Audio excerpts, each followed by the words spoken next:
What's up, YouTube? So in this video, I'm going to be giving my game day report for the Dolphins and Bengals game today. So right off the bat, Minkah Fitzpatrick is going to be out. That really sucks. So is Andrew Mayer, one of our backup linemen. Jason Sanders, who's been out all year. We may as well just put him on IR. Kept him there. Riley Patterson has been fine. So yeah, there's that. Jordan Brooks didn't participate Wednesday and Thursday. I didn't see any moves of us elevating a linebacker, so we'll see. Same with corner for Isaiah Johnson. But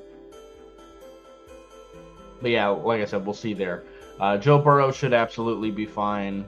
Full participation. Same with Dylan Fairchild. Noah Fant's going to be out. That's okay. They got Mike Gesicki. T. Higgins ended up with full participation Friday, so he'll probably play. BJ Hill, probably not. Didn't participate all week. Chris Jenkins might not. They have a pretty lengthy injury report. I'm not going to lie to you. Joseph Osai is going to be out.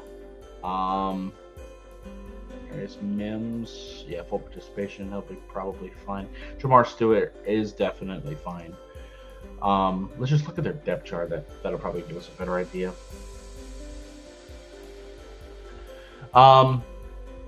Like I said, their defense is honestly pretty bad. We should be able to move on them pretty well, even with Quinn Ewers being our starting quarterback.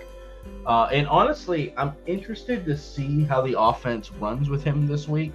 Not only are the Bengals' defense really bad, but also a lot of times the first week after you bench your starting quarterback, there can be kind of a morale boost as well.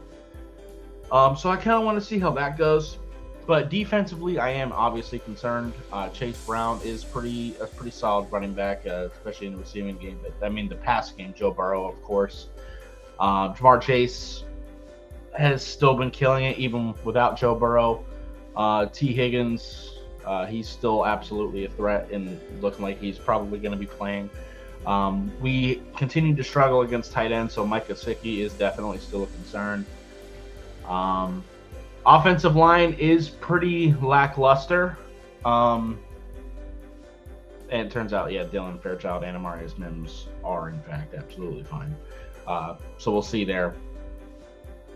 I think this might end up being kind of a shootout.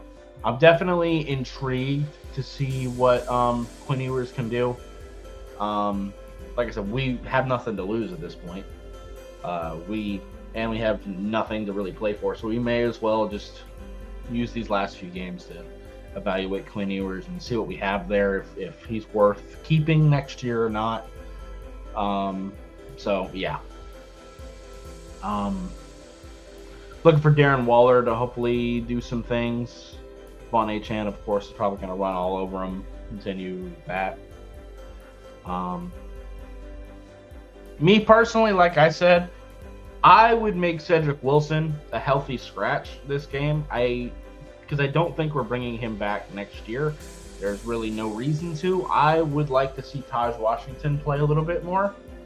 That's just my personal thought. That he's a second-year player. We'd still have him for pretty cheap for another 2 years, so I'd rather see him to see if he's worth retaining. But that's my thought. I'd probably try to give more snaps to Kenny Grant and Zeke Biggers too. Maybe try to limit Benito Jones a little bit.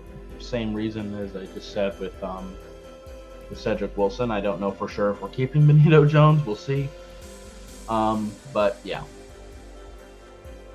Anyway, I also wouldn't mind seeing Dante Trader play a decent bit.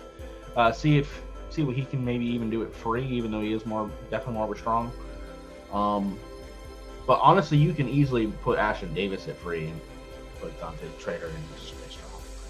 Because I don't think we're keeping Ifitu Melifonwu for long. So I would definitely rather see Dante Trader play. But anyway, that's going to be it for this video. If you liked it, I appreciate hitting that like button. If you have any questions or comments, comments down below. Subscribe if you haven't already, and I'll see you next time. Bye, guys.